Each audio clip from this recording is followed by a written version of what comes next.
10. Finn, you lied to me, I growl, storming angrily into the bathroom and slamming the door shut. What? Lily squeaks, jumping up from where she's been sitting on the closed toilet seat and pressing herself tightly against the closest wall. Seemingly attempting to escape my anger, I smack my palm against the wall near her head. You lied to me. No, she shakes her head. I haven't lied. We do not lie to each other, I say, taking a deep breath and forcing myself to relax. I'm scaring her, something I swore to myself I'd never do. I have come so far in getting her to trust me. And now I can see her eyes are round with fear. Any progress I made in my seduction is quickly slipping away. That milkshake tasted like shit. Why did you tell me you enjoyed it? After taking a sip, I'd thrown the fucking thing against the wall in both frustration and anger at the situation Lily and I have found ourselves in. But if I'm honest, what had really irritated me was the fact that Lily had lied to me. I may have kept things from her, but I have never lied. You were already pissed off, she states, her voice quivering slightly on the verge of tears. Then my amazing princess takes a large sucking breath through her nose and continues with more confidence. I didn't think it was smart to make you any angrier. My anger has never been directed at you. This is a fucked up situation, but Lily is in no way to blame. Others will be made to pay for what they've done. I can fucking guarantee that. Now, I'm going to ask you a question, and you're going to tell me the truth. I wait until she nods her head slightly in understanding. Did you enjoy that milkshake? She relaxes at my question, which was my intention all along. I'm not sure what that drink was, but it wasn't a milkshake. Her voice is still soft, but she has a bit of her confidence back. Makes me smile. It wasn't like any milkshake I've ever had, I agree. It was fucking disgusting. Someday soon I plan on taking Lily to get a real milkshake, thick with homemade ice cream and topped with whipped cream from my favorite diner. Tacky retro place near my Vermont cabin. Removing my hand from the wall, I place it lightly on her bare shoulder. She flinches. My blood rages with anger, both at myself and whoever brought her here. I don't want her cowering at my touch, like it's burning her skin. I want her craving it. I want this woman begging me to touch her, to have all of her. Where do you normally sleep? Question surprises her. What? Where do they keep you at night? On the floor in one of the closets, like the other maids. Her admission has me balling my fists in anger, but this time I manage to outwardly control my emotions. Biting her lip, she holds my gaze. Will you be honest with me? I said we'd be honest with one another, didn't I? This is why I'm so fucking angry. Our relationship may be starting out completely fucked up, but I still want us to be honest with one another. I don't know Lily well enough to read all her nonverbal cues, except when her soaking wet cunt does the talking. And I need her to tell me how she really feels. What did that man want who came to the door? He came to take you back and lock you in for the night, growl. But I informed him that I wasn't done with you yet and that you'd be staying here with me. And for the foreseeable future. This is what had set off my anger. Horrible treatment of Lily.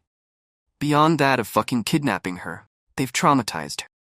My princess. The quick call I made to my assistant Trevor angered me further. There is no new information as to how or why Lily is here. She has not been reported missing by either her parents or her university, both of which is troubling. Calming myself, I place my hands on the wall on either side of her head, lean forward and kiss her lightly, teasing, seducing her lips with my own. I'm triumphant. Soon Lily is placing her hands lightly on my waist and leaning into the kiss. Now we can have our bath. I reluctantly pull away and turn toward the large tub. Perfect for two. But we just took a shower. You don't take a bath without rinsing off first. Otherwise, you're stewing in your own filth. This statement gets me a small smile and snort of laughter. You make an excellent point. Her tone is somewhat mocking, and I relax knowing she's comfortable enough with me to tease. I know. I turn the taps on full blast, and the room quickly fills with the sound of rushing water and steam. Turning around, I return to Lily, and taking hold of her arm, gently tug her toward me. Although she doesn't protest, she does attempt to shake off my hold.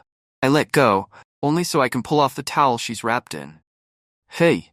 Lily grabs at the towel as it falls to the ground. She then tries in vain to cover her gorgeous nakedness. When was the last time you had a nice hot bath? I ask, wrapping my arm round her waist and pulling her to me.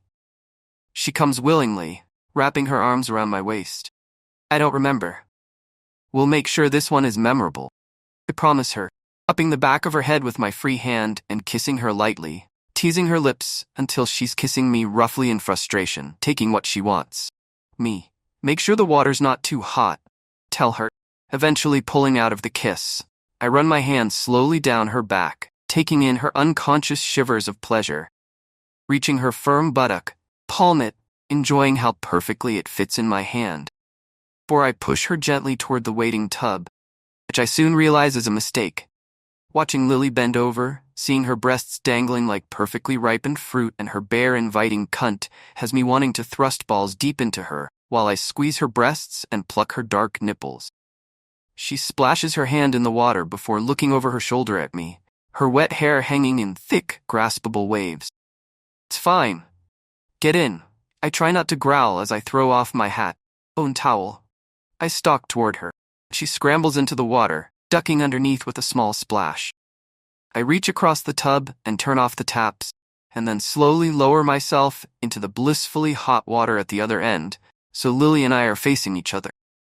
She quickly tucks her legs up against her chest as I settle in, my knees bent slightly as my feet rest on either side of her hips.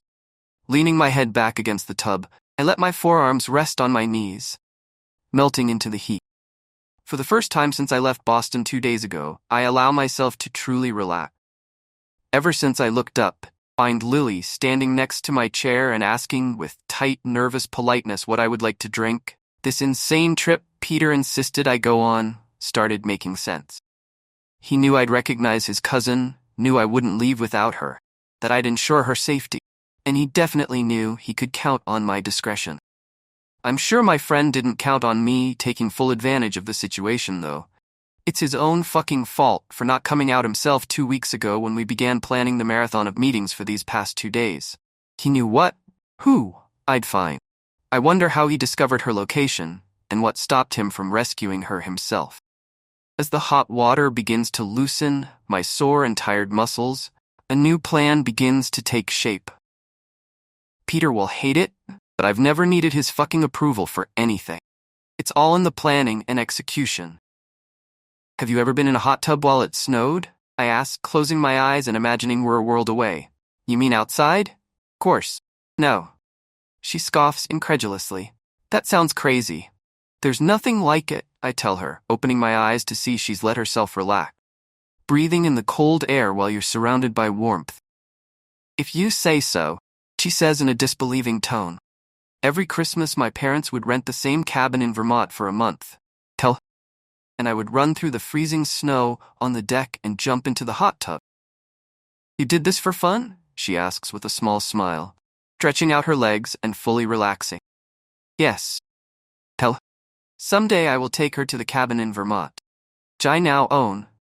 I know Lily would love the quaint shops in the small town of Pinetree Cave and the peacefulness of the woods cabin is nestled in. It is close enough to the ski resort, but far enough away to be completely private. Perfect getaway. My family has a place in Colorado, Lily says softly, telling me something I already know. The house is a large A-frame, with a side of glass looking out onto the local ski slope. It's an impressive house. I had attended several parties there thrown by her father's company over the years, but nothing like my snug little cabin nestled in the woods. Really? I ask, feigning ignorance. I reach down into the water and wrap my fingers firmly around one of her ankles. Ignoring her pull against my hold, I ask, You ski? What are you doing? I pretend not to hear her question, instead lifting her leg up to have a better grip. I begin to gently massage her foot as I tell her, I prefer snowboarding. Me too, she agrees. I then watch her face as she attempts to suppress a moan of pleasure as I continue to knead the sole of her foot firmly. Relax, I softly command, running one hand up her leg to massage her calf. I watch as she struggles to follow my instruction. The pleasure I am giving her wins out, and her leg goes weightless in my hand. Good girl. Thank you for listening to the video. Please have your support by giving a thumb up, shares, and hit the button to subscribe our channel. Thank you so much and see you in the next video. Bye.